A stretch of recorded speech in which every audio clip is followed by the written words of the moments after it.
বাড়ির সব দায়িত্ব একা হাতে সামলাতে হয়? কখনো কি মনে হয় আমি কি সবটা ঠিকভাবে সামলাতে পারছি, বা আরেকটু যদি সময় পেতাম?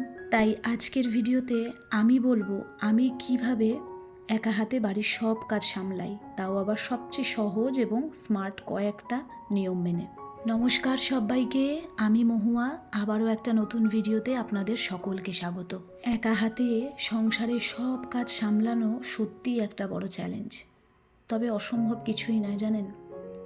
যদি সঠিক পরিকল্পনা আর স্মার্ট কিছু কৌশল ব্যবহার করা যায়, তাহলে পুরো বাড়িটাই চলবে একেবারে স্মুথলি, পুরো মাখনের মতো। তাই আজকের ভিডিওতে আমি আপনাদেরকে জানাবো আমি একা হাতে বাড়ির সমস্ত কাজ কিভাবে সামলাই উইদাউট এনি হেল্পিং হ্যান্ড। ঠিক ছোট্টবেলা থেকে আমি আমার মা ঠাকুমাকে দেখেছি একা হাতে সংসারের সমস্তটা নিজে হাতে সামলাতো। ঘরের ছোট ছোট কাজ থেকে আরম্ভ করে বড় বড় কাজ, বাইরের কাজ, সমস্ত দায়িত্ব একা হাতে পালন করত। আর ঠিক সেইখান থেকেই আমি এই শিক্ষাগুলো অর্জন করেছি। খুব যে একটা অসম্ভব ব্যাপার তাও কিন্তু নয়, শুধুমাত্র কয়েকটা টেকনিক ফলো করলেই কিন্তু ঘরের প্রত্যেকটা কাজ করা অনেকটাই সহজ হয়ে যায়। আমরা প্রত্যেকে আমাদের সকালের শুরুতেই যদি বড় কাজগুলো না করে প্রথমে ছোট ছোট কাজগুলো দিয়ে শুরু করি, তাহলে দেখবেন আমাদের দিনের শুরুটা অনেকটা সহজ হয়ে যায়। সকালের শুরুতেই যদি বড় কাজগুলো করি, তাহলে মনে হয় চাপ অনেকটা বেড়ে যাচ্ছে। তাই আমি চেষ্টা করি সকালে ছোট ছোট কাজগুলো করা, যেমন ধরুন বিছানা ঠিক করা, টেবিল গোছানো, ঘরের অগোছালো জিনিসগুলো চট করে ঠিক করে নেওয়া, ঘরে একটু ডাস্টিং ক্লিনিংয়ের কাজ করে নেওয়া, একটু মোছামুছি করা, এক গ্লাস জল খেয়ে নেওয়া। এই ছোট ছোট কাজগুলো করলে না মুডটা অনেকটা ভালো হয়ে যায়, আর দিনটাও স্ট্রেস ফ্রিভাবে শুরু হয়। গোটা দিনের এনার্জিটা এইখান থেকেই কিন্তু আমাদের তৈরি হয়। আমাদের প্রত্যেককেই কিন্তু সকালবেলার বলুন বা সারা দিনের একটা রুটিন তৈরি করা দরকার, সারা দিনের কাজের রুটিন। তবে রুটিনটা তৈরি করতে গিয়ে এটাও খেয়াল রাখতে হবে যে রুটিনটা অনেকটা যেন হার্ড না হয়ে যায়, যেটাকে পালন করা আমাদের পক্ষে ইম্পসিবল হয়ে যায়। আমি আমার নিজের জন্য একটা ফ্লো তৈরি করি। ঘুম থেকে উঠে কোন কাজটা আগে, কোন কাজটা পরে, ব্রেকফাস্টের পর আমি কী করব, বা দুপুরের আগে কোনটা করব। এইভাবে নিজের জীবনের সাথে মিল রেখে একটা তাল তৈরি করলে এতে কাজ কখনোই চাপ মনে হবে না, বরং কাজগুলো করতে আপনার অনেকটা বেশি ভালো লাগবে। আর আমি মনে করি সংসারের প্রত্যেকটা কাজকে যদি ভালোবাসা যায়, নিজের মনে করা যায়, তাহলে কাজগুলো করতে বেশ ভালো লাগে, বেশ মজা লাগে।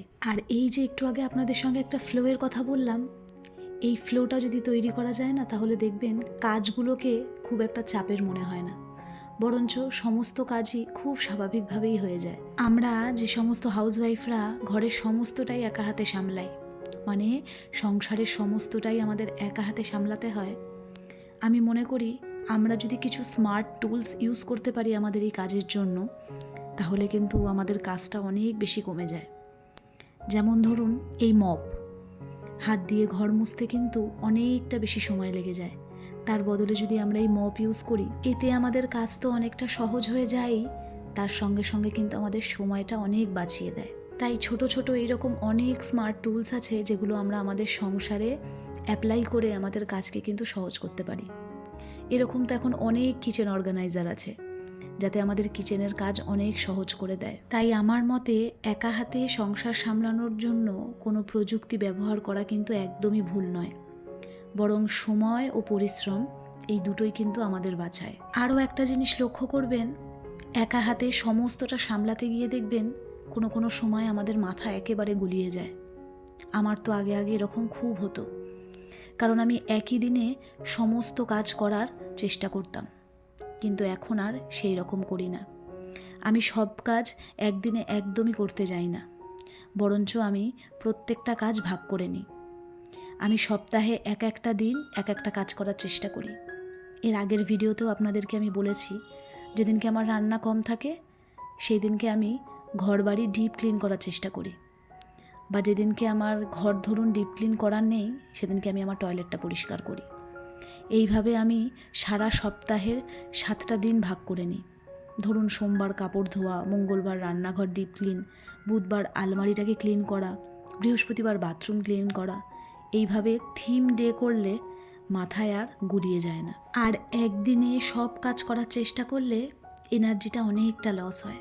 আর এক এক দিন এক একটা কাজ করলে না আমাদের শরীরটাও অনেকটা বেশি আরাম পায়।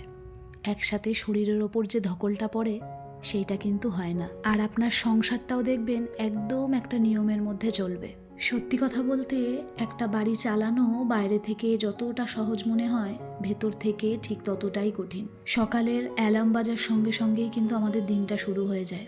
বিছানা গোছানো থেকে আরম্ভ করে রান্নাঘর পরিষ্কার, সব মনে হয় সব দায়িত্বটাই যেন একা আমাদের কাঁধেই। কেউ যেন দেখেও না, কেউ বোঝেও না, কিন্তু তবুও কিন্তু আমরা থেমে থাকি না। কারণ এই বাড়িটাকে সুন্দর করে রাখা, সবাইকে ঠিকঠাক রাখা, এটাই কিন্তু আমাদের ভালোবাসা। আর মজার ব্যাপার কি জানেন তো, বাইরের কিছু কিছু মানুষ ভাবে এইসব তো খুব নর্মাল, কিন্তু আসলে নর্মাল তো নয়। একা হাতে পুরো একটা বাড়ি চালানো মানেই কিন্তু চ্যাম্পিয়নের মতন ফাইট করা। ঠিক ছোট্টবেলায় মা ঠাকুমাদেরকে দেখে ভাবতাম ঘরের কাজগুলো কত স্মুথলি হয়ে যায়, কত তাড়াতাড়ি হয়ে যায়। কিন্তু আজকে নিজে হাতে গোটা সংসারটা সামলাতে গিয়ে, বাচ্চা সামলাতে গিয়ে বুঝতে পারি যে সব কিছুই অতটা স্মুথ নয় যেরকমটা দেখতে লাগে। তবে আর একটা কথাও ঠিক, সংসারের সমস্ত কাজ করার সাথে সাথে, সংসারের প্রত্যেকটা মানুষের দায়িত্ব পালনের সাথে সাথে কিন্তু আমাদের প্রত্যেককে নিজেদেরকেও একটু সময় দিতে হবে। প্রত্যেক দিন মাত্র 15 থেকে 20 মিনিট নিজের জন্য রাখতেই হবে। সেই সময়টা হবে শুধুমাত্র আমাদের, একদম ব্যক্তিগতভাবে আমাদের। সেই সময়ে চা খাওয়া হোক, কফি খাওয়া হোক, গান শোনা হোক, একটু টিভি দেখা হোক বা একটু বিশ্রাম, যেটা ভালো লাগে সেটাই কিন্তু আমাদের করতে হবে। মন ভালো থাকলে কাজ করাও কিন্তু অনেকটা সহজ হয়ে যায়। একা হাতে সংসার সামলাতে সবচেয়ে বড় শক্তি হলো পিসফুল মাইন্ড। মন যদি আমাদের ভালো না থাকে তাহলে কোনো কাজ করেই কিন্তু শান্তি পাওয়া যায় না। আপনি কোনো কাজ আগ্রহের সাথে করতেই পারবেন না। তাই সবার আগে আমাদের মনটাকে ভালো রাখতে হবে, আমাদের মনটাকে শান্ত করতে হবে। তাহলে যে কোনো কঠিন কাজ করাও কিন্তু আমাদের জন্য অনেকটা সহজ হয়ে যায়। তাই একা হাতে কাজ সামলানো মানেই যে শুধু কষ্টের জীবন, দুঃখের জীবন, তা কিন্তু একদমই নয়। কিছু স্মার্ট প্ল্যানিং, কাজের ভাগাভাগি আর নিজের জন্য একটু সময়, এইগুলোই কিন্তু বদলে দেবে আমাদের দিন। যে মানুষ একা হাতে বাড়ির সব কিছু ঠিকঠাক সামলায় সে কিন্তু শুধু দায়িত্ব পালন করে না, সে নিজের ভেতরে একটা আলাদা আত্মবিশ্বাস গড়ে তোলে। সবশেষে একটাই কথা বলার, আমরা যারা একা হাতে সমস্ত কিছু সামলাই আমরা কিন্তু কখনোই দুর্বল নয়। আমরা নিজেদের শক্তির ওপর ভরসা করতে শিখি, আর এটাই হলো আমাদের সুপার পাওয়ার। আজকের ভিডিওতে আমি আমার মনের অনেক কথা আপনাদের সঙ্গে শেয়ার করলাম, যেটা আমি আমার নিজের সংসারের প্রতি মেনে চলি। আশা করি আপনাদের ভিডিওটা ভালো লাগলো। যদি ভালো লেগে থাকে তাহলে অবশ্যই আমাকে কমেন্ট করে জানাবেন। আপনাদের সঙ্গে আমার আবার পরের ভিডিওতে দেখা হবে।